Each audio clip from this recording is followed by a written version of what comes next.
Welcome back. We can use the information that we get from ChatGPT in order to create specific content for specific audiences. For example, we can take our qualified information and we can use it in order to create a specific outline that we can use in order to compose presentation content.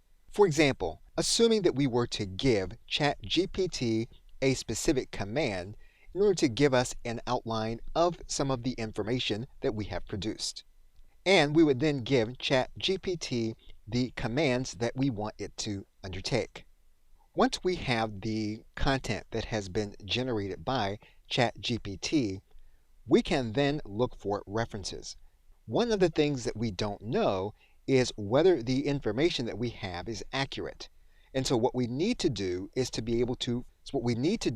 we need to be able to search to determine from reputable sources whether the information that we have is accurate. What we can then do is we can ask ChatGPT to give us reference information for our qualified list. And so we are going to request that ChatGPT give us a list of references and where we can find the references. We are then going to click Enter. Again, because one of the weaknesses, as stated by ChatGPT, is that there may be inaccurate information in scraping from the web, we can ask ChatGPT to give us specific web-based references that we can go to verify any of the information that we have. And so we can give ChatGPT a specific command for those references and where we can find the references outside of those in books that have been published.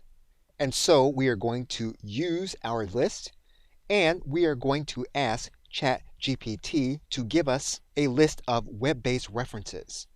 We are going to add in a qualifying command in order to ask for the specific URLs where we can find these references.